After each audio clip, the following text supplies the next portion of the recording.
নুসরাত ফারিয়া, তাকে একটি হত্যা প্রচেষ্টা মামলায়, বাটা থানার একটি হত্যা প্রচেষ্টা মামলায় তাকে, সে এজাহার নামী আসামি, তাকে তদন্তকারী কর্মকর্তা আজকে আদালতে উপস্থাপন করেন। আজকে তাকে সিডব্লিউ মূলে জেল হাজতে প্রেরণ করা হয়। আপনারা জানেন যে আজকে বিজ্ঞ সিএমএম আদালতে রূপালী পর্দার একজন নায়িকা নুসরাত ফারিয়া, তাকে একটি হত্যা প্রচেষ্টা মামলায়, বাটা থানার একটি হত্যা প্রচেষ্টা মামলায় তাকে, সে এজাহার নামী আসামি, তাকে তদন্তকারী কর্মকর্তা আজকে আদালতে উপস্থাপন করেন।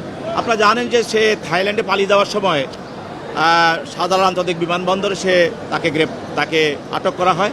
সেখান থেকে এই বাটা থানা নেওয়া হয়, সেখান থেকে আদালত তাকে নিয়ে আসা হয়। তার বিরুদ্ধে অভিযোগ হলো যে সে ফ্যাসিস্টের একজন অন্যতম সহযোগী।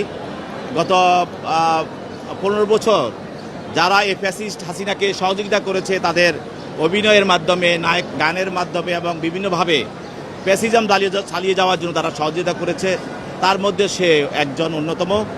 এবং এও জানেন যে বৈষম্যবিরোধী ছাত্র আন্দোলনের সময় যেসব নায়ক নায়িকা এবং নর্তকী এবং যারা বিভিন্ন ধরনের পেশার সঙ্গে জড়িত, যারা এটার সঙ্গে যারা ছিল, তারা যারা হাসিনার পক্ষে কাজ করেছে, তাদের মধ্যেও ছিল, তাদের সঙ্গেও তার সম্পর্ক, এবং সেই ছিল এই ফারিয়া।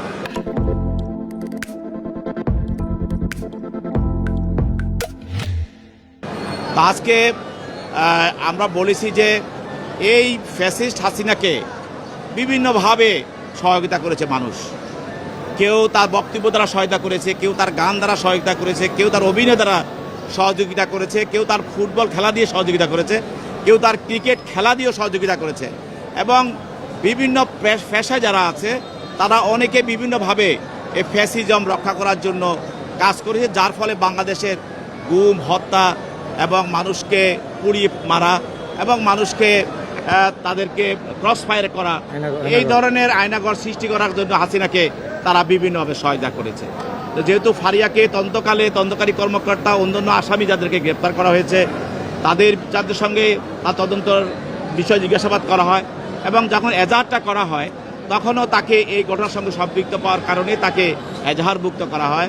এবং পরবর্তীতে আমরা জানেন যে এজাহার করার পরেও আমাদের তদন্তকারী কর্মকর্তা তদন্ত করাকালীন সময় তাদের এই ঘটনার সঙ্গে তাদের বিভিন্ন ধরনের মোবাইল ডিভাইস এবং তাদের কথোপকথন এবং তাদের বিভিন্ন ফটো এবং তাদের স্ক্রিনশট বা ফেসবুক বিভিন্ন ধরনের কনভারসেশন তাদেরকে আমরা পাই এই ফ্যাসিস্ট হাসিনার সঙ্গে যারা জড়িত ছিল এবং বৈষম্যবিরোধী ছাত্র আন্দোলনে হত্যার বিরুদ্ধে এবং হত্যার সঙ্গে যারা কাজ করেছে এবং হাসিনাকে যারা সহযোগিতা করেছে, বৈষম্যবিরোধী আন্দোলনের বিরুদ্ধে যারা কাজ করেছে, তাদের মধ্যে তাকে সম্পৃক্ত পাওয়া যায়, যার কারণে তাকে আমরা গ্রেপ্তার করি।